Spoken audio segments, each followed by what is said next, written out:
Tässä Montreal Canadiens NHL 25 Franchise Mode videossa tapahtuu niin käsittämättömiä asioita, että te ette oikeesti ole valmiita. Tämähän on käsittämätöntä toimintaa. Miksi kukaan ei ollut pelaa meidän organisaatiossa? Kiinnostus joukkueeseen ihan nolla kaikilla. Viime jaksossa me pelattiin ensimmäinen kausi läpi, vaihdettiin meidän kaikki huonot sopimukset ja kokeneet pelaajat pois, hommattiin nuoruutta ja varausvuoroja koko organisaatio täyteen ja lähdettiin tarkoituksella häviämään otteluita tätä hetkeä varten. Aloitetaan suoraan 2026 NHL-varaustilaisuudella. With the fifth pick in the 2026 NHL Entry Draft, Montreal Canadiens are proud to select from the Saginaw Spirit OHL Michael Misa.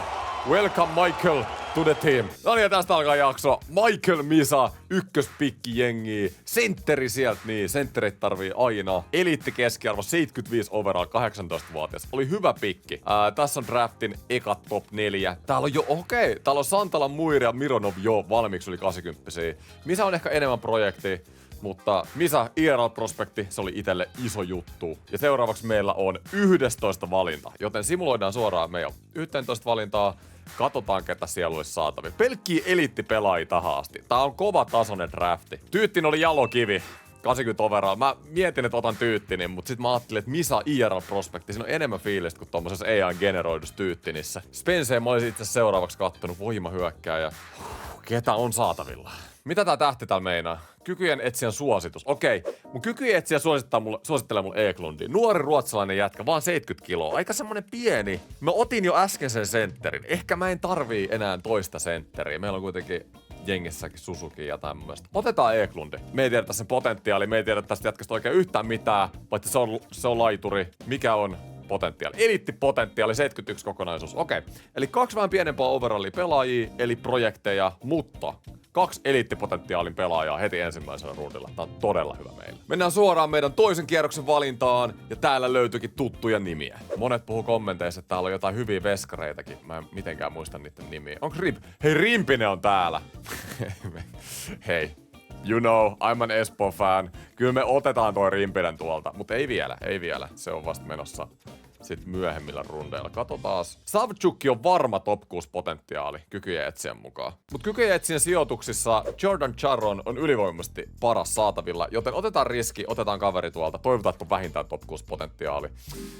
Se on top 9 potentiaali, 59 overall. Aivan katastrofivalinta multa. Ei ihme, että se oli valinnut. Kykyjen etsijät oli tehnyt surkeata duunia skauttauksessa. Miten toi oli menossa top 40? Mun kykyjen etsijät sanoo, että Wild Oaks, ne ei ole varmoja, mutta voisi olla eliittipotentiaali. Top 9 hyökkääjä sekin. Okei, nyt toisen rundin pikit ei mene kondikseen, mutta meillä on paljon näitä varausvuoroja. Meillä on vielä tässä 3. kierros. Täällä olisi ollut Ivankovic, maalivahti eliittipotentiaalilla. Ei oo totta. Mä tiedän, että viime videon kommenteissa siellä jotkut sanoo, että jotkut tietyt maalivahit on hyviä, mutta mä en kauhean tarkkaan kattonut niitä, koska se tuntuu silleen aika bullshitilta. Tietää jo etukäteen, ketkä prospektit on hyviä. Niin mä vähän niinku menin nyt ilman teidän apua tähän draftiin. Tää nyt on paljon realistisempaa kuin se, että mä olisin teidän avulla poiminut ne kaikki eliittipelaajat täältä. Mulla oli 3. kierrokselle jopa 3 valintaa, ja nää ei mene kauhean putkeen. Ensiksi varasin Scheiderin top 6 pakkipotentiaalilla. Seuraavaksi Maslow, top 9 hyökkäjäpotentiaalilla. Matslow. Joku tämmönen. Sain myös Trottierin aloittavan maalivahdin potentiaalilla. Ehkä tätä parempaa on nyt vaikeampaa löytääkin enää tässä vaiheessa draftia, mutta mä oon vähän pettynyt siitä, etten yhtään NHL-valmista pelaajaa on löytänyt vielä organisaatioon. 4. kierroksella ihan hyvä haku multa, nimittäin Ola Backlund, top 4 potentiaalin kiekollinen puolustaja. Meidän on 4. kierroksen toinen varaus, ei mennytkään putkeen. Okei, se oli hutilyönti. Ja nyt seuraavaksi valinta numero 139, 5. rundi. Mä todella toivon, että tämä mies on vielä täällä. Maalivahdit. Petteri Rimpinen, tervetuloa joukkueeseen. Ehkä tuleva NHL-maalivahti. 69 overall.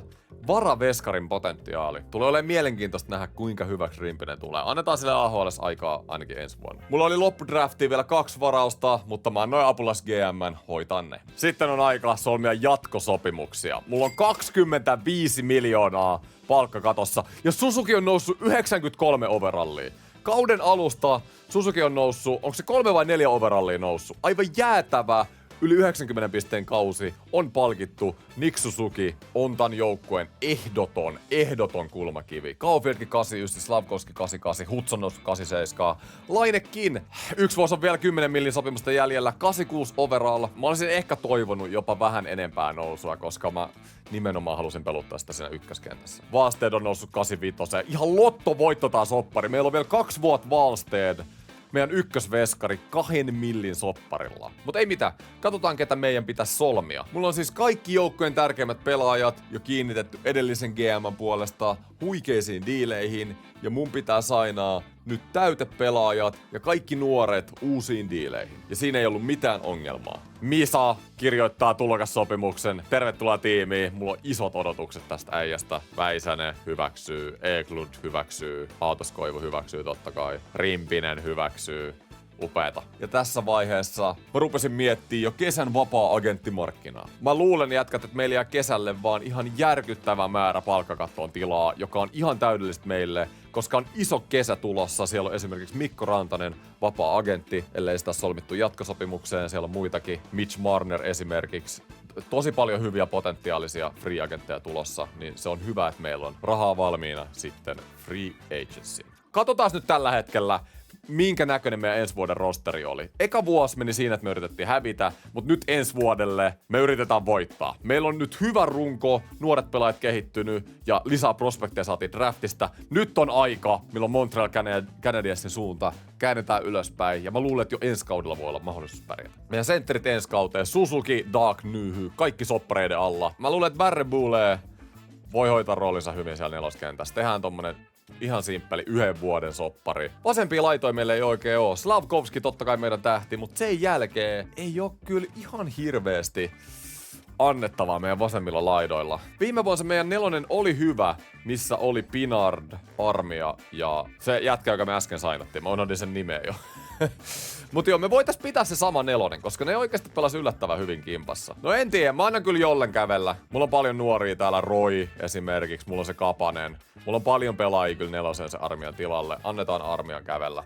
Kiitos Armia kaikesta, mitä oot tehnyt joukkueen hyväkseen, mutta enää sua ei tarvita. Kiitos Armia kaikesta, enää sua ei tarvita. Barry Bullet hyväksyy, Harvey Pinard hyväksyy. Siinä on 2 neloskentä ukkoista ensi kaudeksi. Oikeita laitoja, jotka pelaa NHL-kokoonpanossa, on Caulfield, Laine ja Roy. Eli ensi kaudella, kun katsoo meidän hyökkäystä, me tarvitaan 1 vasen laita, 2 oikeita laitaa ja se olisi siinä. Mites pakit näyttää? Tää on ylivoimaisesti kyllä meidän huonoin osa joukkuetta. Reinbacker noussut 7-8. Mä olisin vähän enemmän ehkä Reinbackerit ottanut nousuun viime kauden jälkeen, mutta eliittipotentiaali se voitais kesälläkin vielä nousta. Sakei, Miloaks, Google. Eli 1 huippupakki. Yhdelle huippupakillekin olisi kyllä tilaa. Nyt on aika mennä neuvottelemaan kesän vapaiden pelaajien markkinoille. Kiinnitä vapaita pelaajia. Nyt on jännittävää. Ketä siellä on? Ja Mikko Rantanen on vapaa-agentti. 96 overall. Ja meillä on 25 miljoonaa palkkakatossa. Hei, nyt on iso hetki. Montreal tarvii staran. Joo, Nick Suzuki on, mutta voiko Nick Suzuki olla Stanley Cup-joukkueen paras pelaaja? Mä en tiedä, mutta Mikko Rantanen voi olla. Rantanen Suzuki siihen ykköskenttää, niin jumalauta olis kova tilanne. Rantanen pyytää 15 miljoonaa per kausi ja siirron estävää lauseketta. Mutta jos tämmönen iso kala pitää hommata, niin siitä pitää olla valmiita maksamaan. Siirron estävä lauseke 7 vuotta. Tää on kyllä paha. Rantasen kiinnostus sopimukseen hävii huomattavasti, jos sille siirron estävää lauseketta. Mut kyllä se on pakko, että mä haluan Rantasen jengiä. Ei se auta. Mutta kattokaa tätä. Joukkueen kiinnostus. Rantanen on todella kiinnostunut tähän sopimukseen, mutta se ei ole kiinnostunut pelaa täällä seurassa. Mä tarjoan Rantaselle mitä se pyytää. En mä voi tarjoa sille enemmän kuin 15 milliä. Tää on aivan kammosoppari. Mutta jos sä Rantanen haluat tulla tänne, mä olen valmis tähän. Oh my god. Jos Rantanen sainais, meillä olisi silti 9 miljoonaa palkkakatossa. Chicherin olisi todella kova lisä kyllä pakistoon. Aivan niin kuin jäätävän kova. Pelannut hyvän kauden Washingtonissa. 86 overall, 27-vuotias. Pyytää 6 milliä per vuosi, joka ei kuulosta niin huonolta. Kuulostaa ihan ok. Mä annan sulle 6 milliä 6 vuotta. Mä luulen, että tää on aika hyvä diili. Kyllä on 6 vuotta aika pitkään, mutta kaveri on kuitenkin vasta 27. Olisi todella kova lisä tonne pakistoon. Palaan asiaan muutaman päivän päästä. Noniin äijät, sit simuloidaan eteenpäin ja toivotaan parasta. Mikko Rantanen ja Chicherin päivällä eteenpäin. Mikko Rantanen hylkää tarjouksen, koska etsin jatkuvasti pudotuspeleihin pääsevää joukkuetta. Jumalauta Rantanen, et sä näe potentiaalia tässä jengissä. Misa Englund draftattu justiin ja jäätävä top 6. Siis sun kanssa tää jengi olisi mennyt vaikka mihin. Nyt sä oot kuollut mulle. You're dead to me when you say no to my deal. You're dead. Sä oot kuollut, mä en halua nähdä sua enää. Mikko Rantanen ja... Me ollaan jääty nuoleen näppejä. Farrell nyt mua kiinni. Ei oo tot. Mitä me tehdään? Mulla on 25 miljoonaa palkkakatossa. Ketä täällä on vielä saatavilla? Rantanen ei oo vieläkään tehnyt sopimusta. Rantanen, mä en niinku arvosta mitä sä roostasit tätä jengiä. Mut pitäisikö meidän lähteä niinku uudestaan rakentaa tätä hommaa? En mä oo maksamassa sille 16 miljoonaa kyllä. Siis mä tarjosin sille 7 vuoden sopparia, 15 milliä per vuosi, siirroistava lauseke ja kaveri ei hyväksy. Evan Bouchard. Onko siinä se iso kala? Se on 12 milliä per vuosi. Sekaan ei oikein halua pelaa täällä. Ei, Bouchard pyytää. Mä en oo sitoutumassa Evan Bouchardiin tällä hinnalla. Johonkin tää raha on mentävä. Mikael Granlund. Siinä oli se. Granlund vois laittaa lättyy lapaan tolle. Sekään ei halua pelaa meidän jengi. Miksi kukaan ei ollut pelaa meidän organisaatiossa? Kiinnostus joukkueeseen ihan nolla kaikilla. Kaikki, jotka haluaa meidän jengiä, on jotain ihme boomereita. No niin, Mikael Granlund, mitä sä pyydät? 4 vuotta, siirroistavan lauseke 7 ei. Me voidaan yksi vuosi kattoa. Mulla on niin paljon palkkakattoa nyt, Mikke. Mä voin tarjota sulle 8,2 milliä, Mikke, se ensi kaudesta. En mä tiedä, mitä mä teen täällä, mutta mun on pakko saada johonkin käytettyä nyt näitä summia. Pitäisikö mun sainaa Bouchardi ja vaihtaa se heti pois? Tai Mikko Rantanen? Mun pitää johonkin assettiin nyt käyttää tää 25 milliä. Tai sit mä menen tekemään vaihtoa. Mikko, tää on viimeinen tarjous multa.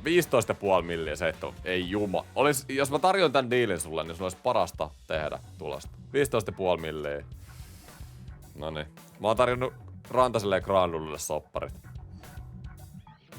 Ei tää Rantanen, sä oot. Hylkään tarjouksesi, koska etsin pienen markkina-alueen joukkuetta. Mikä tätä Granlundekin vaivaa? Huonolta näyttää, isot kalat ei tartu, joten mä lähdin nyt hakemaan joukkueelle puuttuvia palasia syvyyteen. Dadonoville heitin 1 vuosi 2,7 miljoonan tarjouksen, jonka se hyväksyi saman tien. Jake Evans palaa kans kotiin. Montrealiin 1 vuoden 2,5 miljoonan sopimuksella. Viimeinen täsmäkiinnitys on Stanley Cup-voittaja Nicolas Hague 2 vuotta 2,6 miljoonan sopimuksella. Mä haistelin myös Bouchardia ilman siirron estävää lauseketta, mutta mies olikin RFA, joten siihen ei todellakaan lähetty. Jes, mä sain 6 miljoonaa käytettyä mun 25 miljoonan palkkakatosta.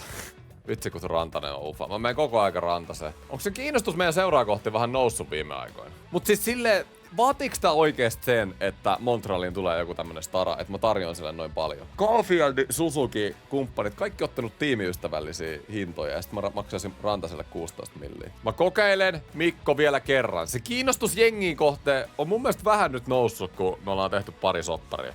Mä kokeilen Mikko vielä kerran. 15,5. Oikeesti. Tää on ihan mammuttisoppari, mutta tää on mun viimeinen yritys, Mikko. Mä tarjoan sulle saman, mitä mä tarjosin sulle viimeksi.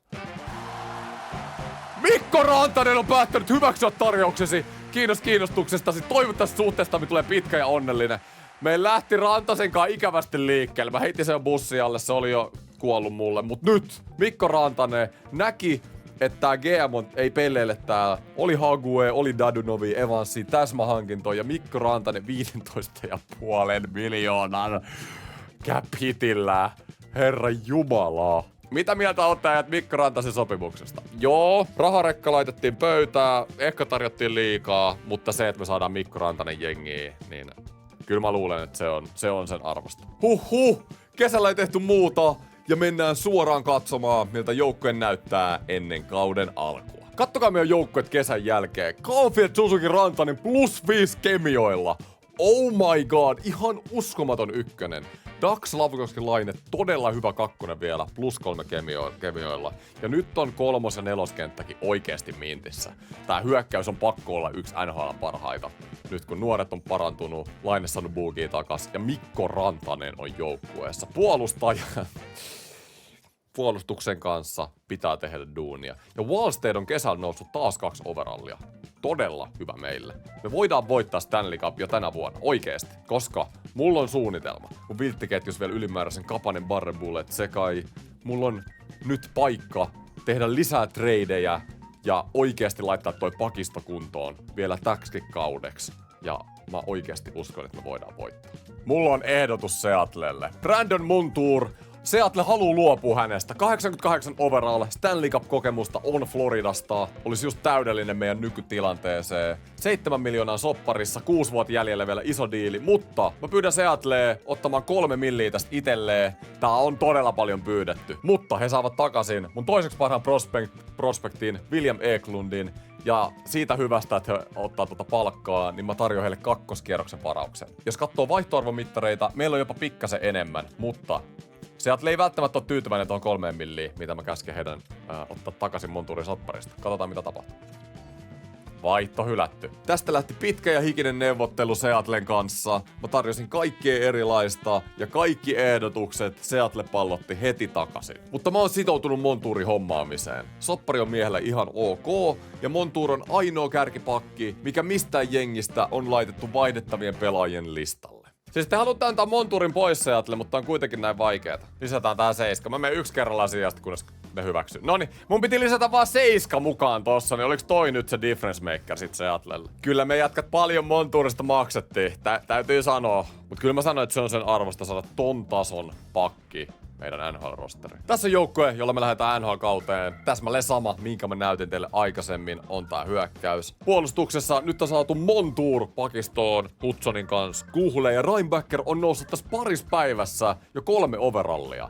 Eli kyllä mä sanon, että kauden lopussa hyvä tuuli, Reinbacker nousee pari lisää, niin playoffeissa meidän pakisto on jo oikeasti hyvä. Se mistä mä oon huolissani, niin pakistossa ei oo pluskemioita. Mut katsotaan miten lähtee tää kausi tästä rullaan. Ja varalla, loukkaantumisten varalta sit playoffeihin on Barrebulet ja Sekai. Niin kuin tiedätte, niin runkosarjassa loukkaantumista pois päältä ja sit playoffeissa laitetaan ne päälle. Kykyjen etsiä linjalla itse kauppasi heti pelaajia, jotka vasta lisäsin kokoonpanoon. Moisesta saa huonon maineen. Hei, keskity se kykyjen etsiä siihen omaan juttuun, niin mä keskityn tähän omaan. Mun mielestä meidän joukkue näyttää aika hyvältä tällä hetkellä. Martin St. Louis haluaa kuulla tavoitteista. Kamo Martin, mitä ajattelet tästä kokoonpanosta? Tämä joukkue näyttää tarpeeksi hyvältä pääsemään pudotuspeleihin. Kyllä siis oikeasti, pääse Stanley Cup-finaaleihin. Ehdottomasti. Kokoonpanomme saattaa tarvita joitakin päivityksiä.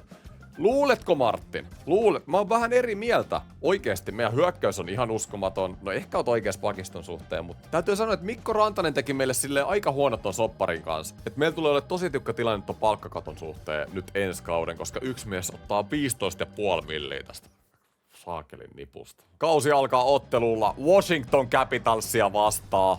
Nyt me nähdään, miten Mikko Rantanen, miten kaikki uudet pelaajat suorittaa. Montour, nuoret pelaajat on parempia. 1-1 ensimmäinen erä. Jake Evans, kauden ensimmäinen maali. Tervetuloa takaisin Montrealiin, Jake Evans. Me ollaan 2-1 häviöllä. Ja 2-1 hävittiin ensimmäinen ottelu. Mä oon verta ja hikeä jätkät laittanut tähän kokoonpanoon ja tämmösen suorituksen laitatte pöytään. Toka peli on Rangersia vastaan. Mennään sen läpi. Katsotaan mikä on tilanne. No sieltä Rangersit 2-1 voitto. Aika vähän maalista. Simuloidaan vielä kauden 3. peli. Totta kai meidän arkkivihollista Torontoa vastaan. Ja 5 maalia omiin ekaan erään.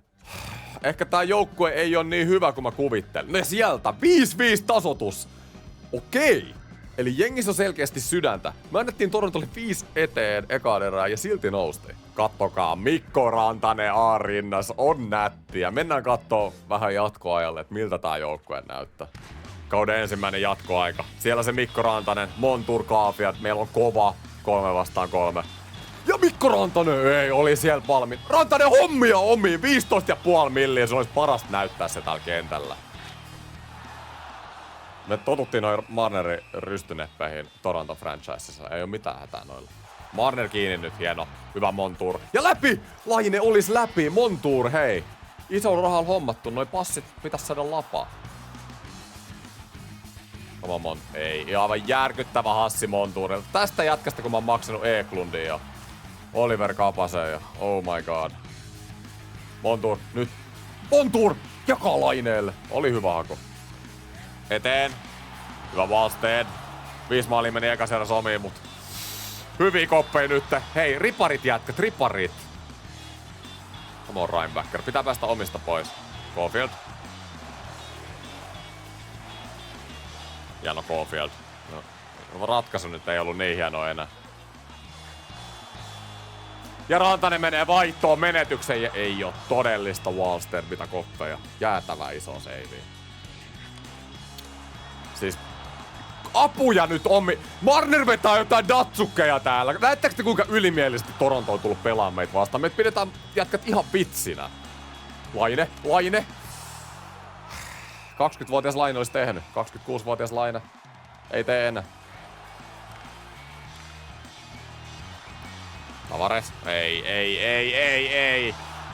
Herran jumala äijät. Joka äijän pitää ostaa Wallsteadille joku lahjata pelin jälkeen. Siis Montour. Laita keskelle. Keskelle Montour. Laine! Ja on se! Patrick Laine OT winner. Wallstead pitää jengi ihan täysin pystyys ja sit Patrick Laine. Vanha sniperi laittaa kiekko ylähyllylle. Tamin kenkälaatikkoon. Ekan 3 pelin jälkeen nää äijät on suorittanut. Missä on Mikko Rantanen? 0 pistet miinus 3 peliin. 15,5 miljoonaa palkkahitillä. Kertokaa äijät kommenteissa. Olisitteko te tehnyt samat muuvit kuin minä? Mitkä muuvit oli hyviä, mitkä muuvit ehkä ei ollut? Mitä te tekisitte tämän joukkueen kanssa? Mä lopetan jakson tähän. Ensi jaksossa pelataan koko toisen kauden runkosarja sitten läpi. Mielenkiintoinen on tilanne.